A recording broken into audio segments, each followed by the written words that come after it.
Magandang araw mga kaibigan. Pag-usapan naman natin ngayon si Senator Amy Marcos. Bago lang siyang nagbisita doon kay Attorney Zuleika Lopez sa Veterans Medical Center. Okay,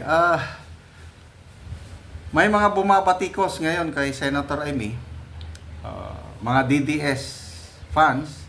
Ito, i-share ko sa inyo ang latest vlog ni PH Update, isang very loyal na DDS vlogger. Kaibigan din natin ito. Bigyan natin ng reaksyon yung kanyang pahayag tungkol kay Senator Amy. Panahon natin ang mga sagot sa media nitong si Senator Amy Marcos manggagamit. Manggagamit. Bawi daw po siya dito kay Attorney Zuleika Lopez. Ano bawi-bawi? Walang humpay ang pagtira nila Manang dito kay Attorney Z. Kung tawagin mo niya, Attorney Z. Ha? Walang humpay ang pagtira nila diyan kay VP Sara na kung saan kung tawagin mo, kaibigan mo.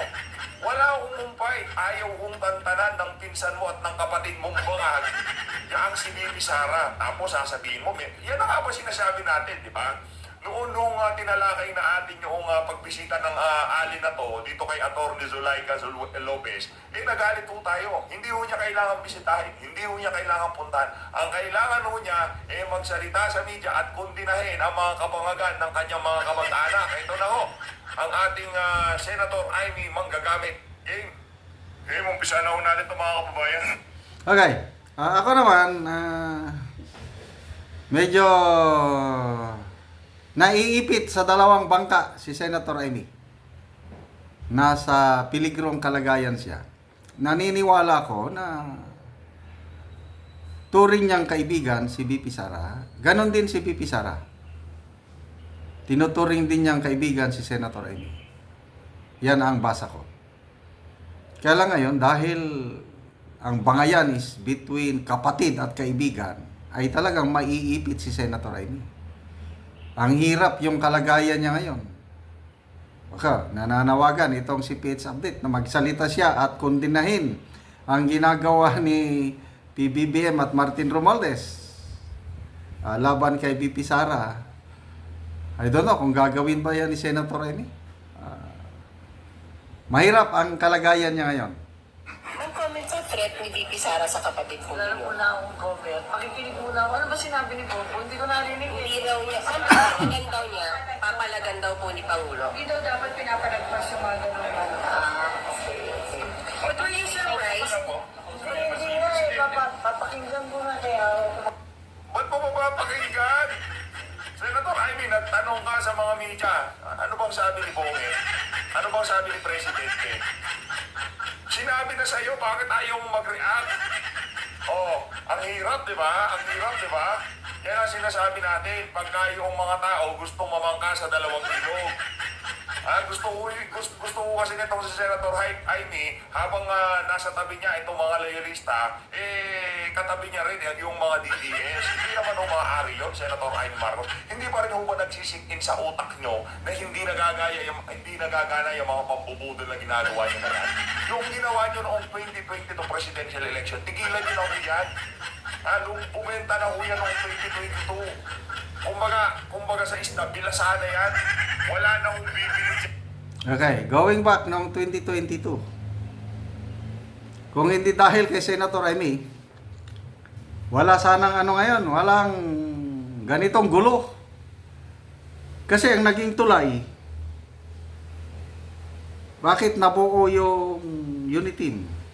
Bakit pumayag si Mayor Inday Sara, bakit pumayag na naging running mate ni BBM dahil dito kay Senator Amy?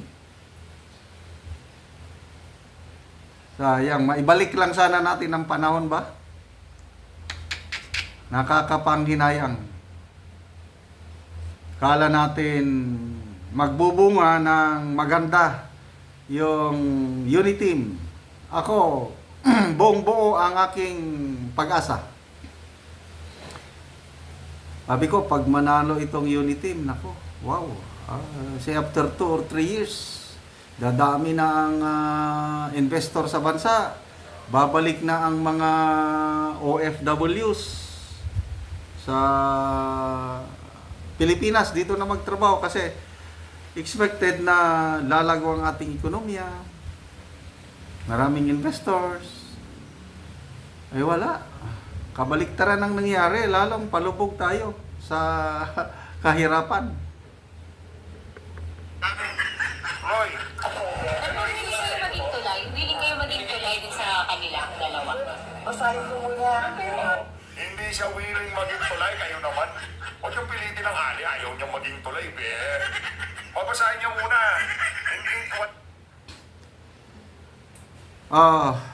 Yung napanood kong vlog ni Radyo Pilipino UK, baguhang vlogger sa London, ito rin yung sinasabi niya na kailangan ng mediator, kailangan ng tulay, at ang binanggit si Senator Amy.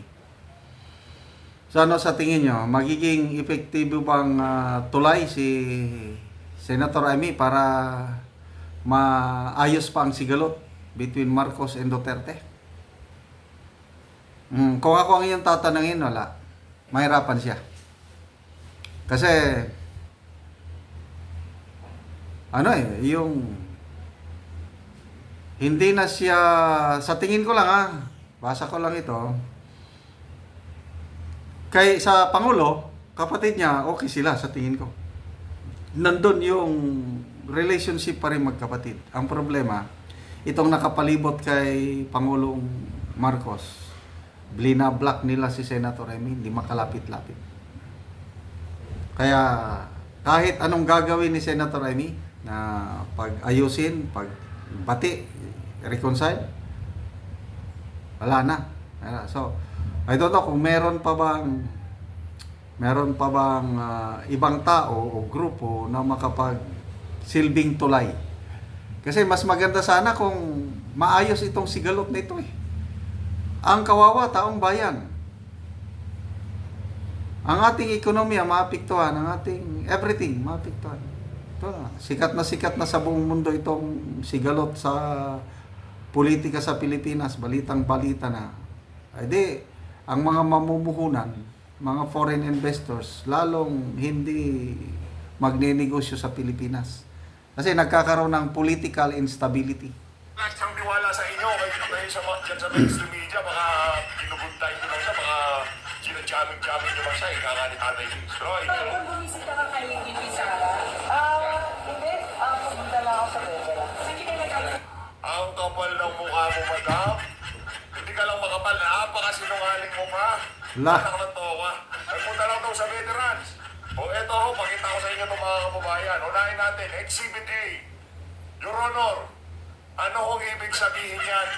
Bakit kasama niyo si Senator Bato de la Rosa na alam naman natin, nandyan siya sa veterans para bantayan, para samahan itong si Bibi Sara sa pagbabantay dito kay Atty. Zulaika Lopez. Ano ang ibig sabihin niya? Sa bagay, no, hindi pa naman sapat yung ebidensya na yan kasi hindi pa ho natin nakikita itong si Atty. Zulaika. Kesyo pumunta lang daw siya sa veterans. Narinig niyo ho, hindi galing sa atin. Galing yan kay kay Amy Marcos Manggagamit, ha? O, ito. O, Exhibit B, Your Honor. Saan mo sulitan ang weekend?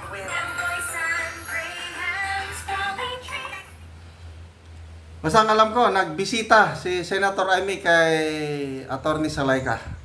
Sir, Vice President Sara Duterte, kasama ho itong si Atty. Zulaika Lopez. Ito ho ang matindi dito, mga kababayan. Exhibit C, Your Honor.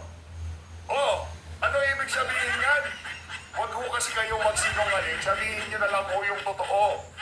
Ang posisyon ng daliri nitong si Amy Marcos na kaganito. Okay? At dito sa larawan na to, nandyan ho sa gawing kanan itong si Bibi Sara.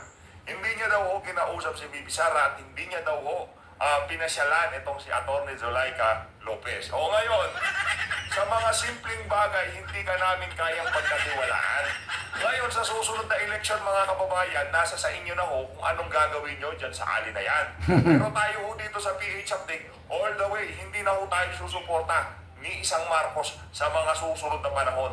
Wala akong gagawin ng mga yan kundi magnakaw, kundi isipin yung kanilang frozen asset para maibalik sa kanila yung kanilang mga frozen asset.